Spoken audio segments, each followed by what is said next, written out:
In Brief, a short story by Jared I. McGee.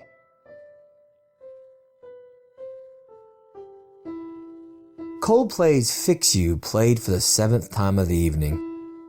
He knew that the other patrons of the bar couldn't possibly be happy with him for the repetition, but he couldn't seem to avoid replaying the track. The funny thing about it was that, until tonight, he'd loathed this song, this band. He used to openly mock both.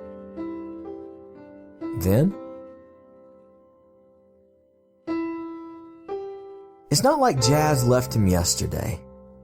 In fact, today was exactly 10 months since she had. After nearly a year, he'd long since assumed the open gashes and gnaws and goring that she had visited upon him had healed. He'd not cried in some time. He'd not felt in some time. Maybe that was the problem.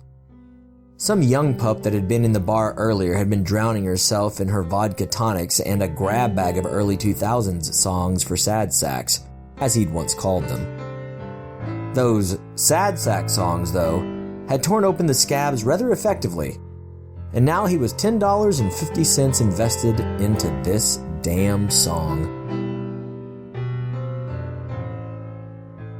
The breakup had been, in large part, his fault, of course. That was a bit harsh toward himself, but it seemed healthier to say aloud than to blame any or all of it on Jazz. People seemed to react poorly when he pointed a finger at her directly, no matter that he was very confidently pointing 9 fingers at himself. In this ever-changing world, it seemed more and more like he couldn't not be the bad guy. So he was trying to embrace that. The heft and traction of self-loathing was itself comforting to him in a way. He couldn't help but think of all those hardened detectives from the handful of television programs that he actually watched. Them seething and emotionally unavailable, yet still beyond desirable to the attractive women they inexorably came into contact with on a nearly hourly basis. Those characters certainly seemed to be doing all right for themselves, despite the drinking and the anger and the toxic machismo. His drink of the evening was a local double IPA that the East Side's brewery called Death Wish. Upon ordering pint after pint after pint of the bitey beer, he couldn't help but snicker to himself. The bartender seemed less than pleased at his levity at the name each and every time. It was probably the song and not the chuckling, if you were being honest. As Coldplay wrapped up for the 7th time, he began to fish around in his wallet for another $1. He still had 50 cents left from his last play's broken $1, so he just needed a single to get Fix You blaring out on the machine once again. While he fished, he put his head on a swivel, taking in the bar and its patrons. An older woman, probably around 50, drinking Cosmos at the corner of the bar. She looked outside every 10 or so minutes. She was waiting for someone that wasn't coming. An older man, also probably around 50, and drinking alone. He kept trying to slyly, accidentally lock eyes with the waiting woman. He was achingly lonely. That much was plain on his face. He was drinking cheap scotch on the rocks. He didn't enjoy his scotch. It was easy to tell with his disgusted wince cringe combo move with each and every drink. Not a drinker then. Must be having a hard time. 2 badass biker types, bedecked in leather, were sitting in the booth far away in the corner of the bar. The pink of a neon bar sign highlighted them from time to time, as it winked on and off advertising some new gin. Neither one seemed to care about anything save the person in front of them. They looked scary. Dangerous. They also looked like they loved each other deeply. Swivel. Swivel. Swivel. That was it. The bar was empty otherwise now. One couple in love, one woman in love but alone, one man alone but wanting love. The bartender and him. whatever the hell he was. The emptied bar actually warmed him, and he was far more comfortable going back to the digital jukebox to play his song yet again. The bartender wouldn't be pleased, but no one else would notice or care. If anything, the biker lovers would have romantic, emotional ambiance. The waiting woman could nurse her breaking heart, and the lonely man could allow his romantic notions to grow to the song. He fed his dollar in again.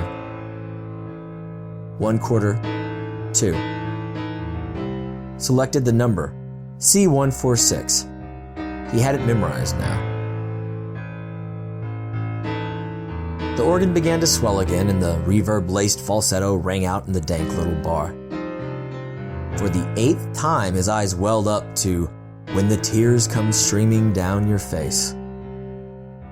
With each lyrical shift, each rhetorical question of the song, he found a new and even rawer answer unmet by any friendly shoulder or pair of empathetic eyes.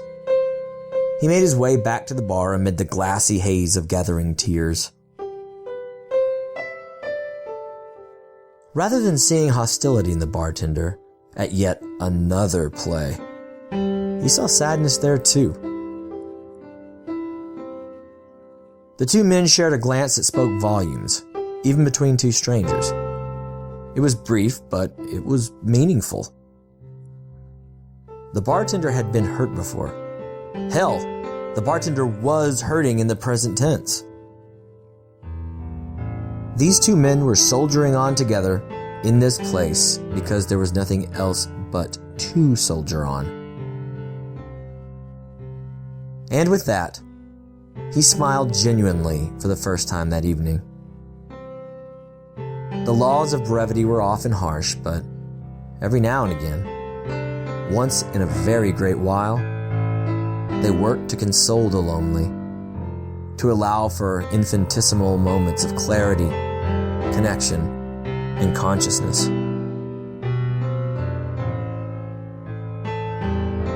He blinked back tears yet again and realized the moment had passed. He took another drink.